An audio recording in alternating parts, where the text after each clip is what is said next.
So this iPhone 15 Pro Max titanium. Apple is using titanium on their newest iPhone 15 Pro Max. Titanium is the coolest metal on the planet for many Is it reasons. It's durable? biocompatible, used for creating artificial joints, repairing human bones, not to mention build interstellar spacecraft and to construct robots that crawl other planets. And of course, it's on my ring. My ring has titanium. Is this the one on wood buttons? That I reclaimed from a wheelchair. Titanium comes in quite a And few different flavors, grade 1 being the cheapest, softest, and easiest to machine, which is what I thought the iPhone was going to be. But then Apple slapped a grade 5 on the screen and I got rocked, in more ways than one. And let me show you why. I happen to have some 1-inch titanium bar stock laying around, as people often do. This guy costs $170. For example, this 6061 aluminum bar of the exact same proportions only cost me $10. Aluminum is what smartphones are normally made from, and the color difference between the two metals is glorious to behold, especially as it's heated. The main reason my jerry-rig knife is only $15 is because I'm using an aluminum alloy and not a titanium alloy. And keep in mind, this solid rod is only grade 2 titanium. I'm too poor to buy a full rod of grade 5 titanium, since a single notepad-sized paper-thick sliver already costs $106 all by itself. If we do some simple math and scale this half-millimeter thick piece of metal up to a hypothetical 8.5mm block, thick enough to mill a phone out of, we would be looking at almost $2,000 worth of grade 5 titanium.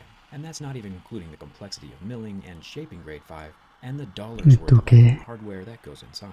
So the math just ain't mathin', and there's no way Apple suddenly decided to make negative profit on each iPhone sold.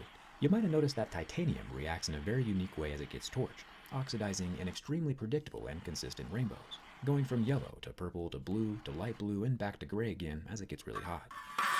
You might be thinking to yourself, hey Jerry, are you even gonna unbox the iPhone?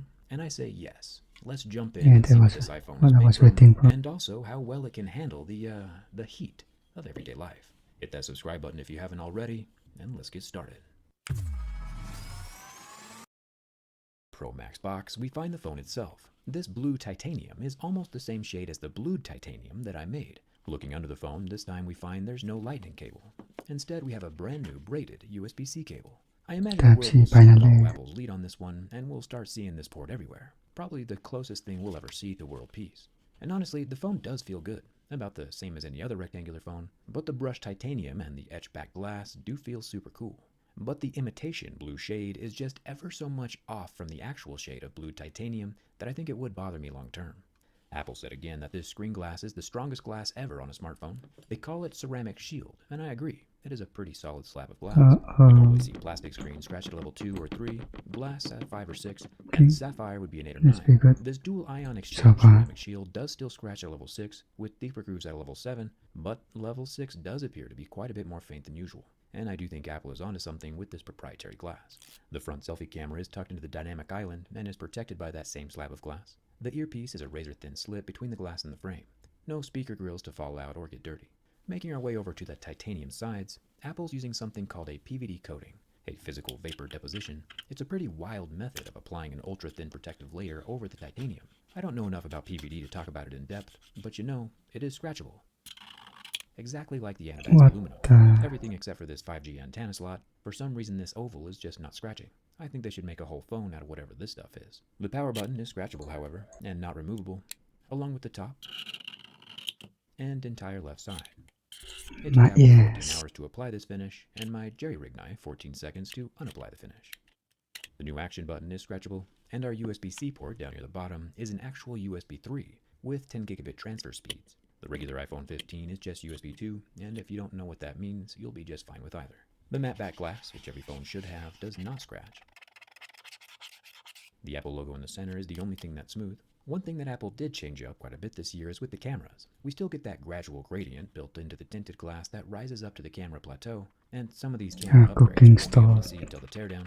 But Apple says these 3 lenses that we can see are actually 7. Gotta LOL a bit at that absolute stretch. Here at the bottom we have a 48 megapixel main camera, which apparently has a nanoscale coating on the lens to reduce glare. The coating luckily does not scratch off or fracture.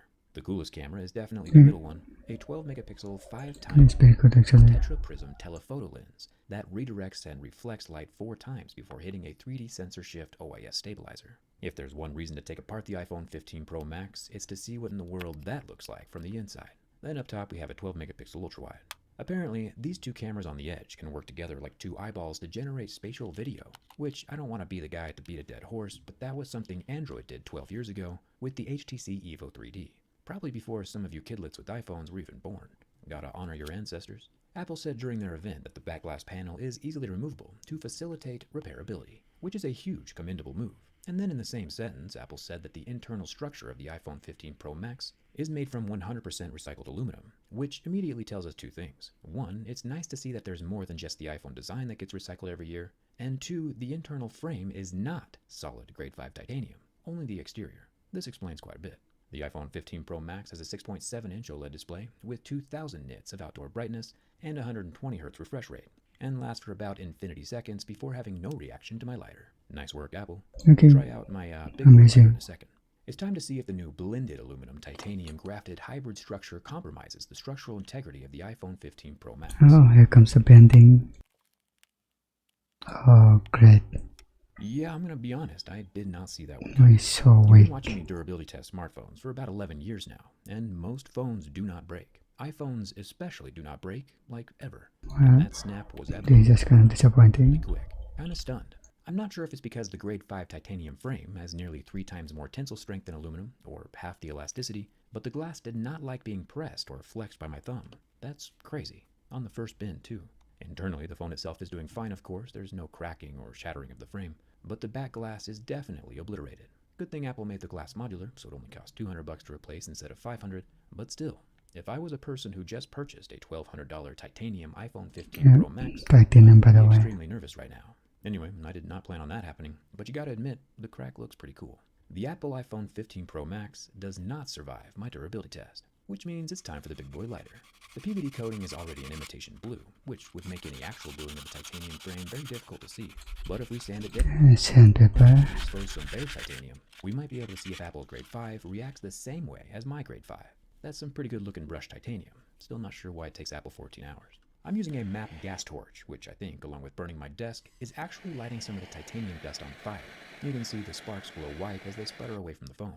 Now, the titanium itself could probably handle the heat, but the screen and the phone circuitry, not so much. The torch definitely accomplishes what my lighter could not, and if we look super close at the iPhone frame, we can see it start to change colors from the heat. Apple is indeed using real titanium. Is it grade 5 though? I do have ways of finding out. I think it's getting kind of hot in here. Now, everyone knows the whole point of getting a new iPhone is so that everyone knows you have a new iPhone. Hiding it in a black plastic case would wholly and entirely defeat the purpose. And wow, side note, natural titanium is the move for sure. However, getting a transparent case to show off your phone is dangerous, since most clear cases are made of thermoplastic polyurethane, which when exposed to ultraviolet radiation undergoes the irreversible process of photooxidation. Sunlight makes clear cases turn yellow. So on the off chance you ever do go outside, you won't have a clear case anymore. Enter my channel sponsor, Dbrand. Dbrand has inexplicably found a way to defeat the sun with their never yellowing, completely Okay, transparent. representing the weapon by a new phone if you want to put a gas on it. This is my opinion. Cái video tiếp theo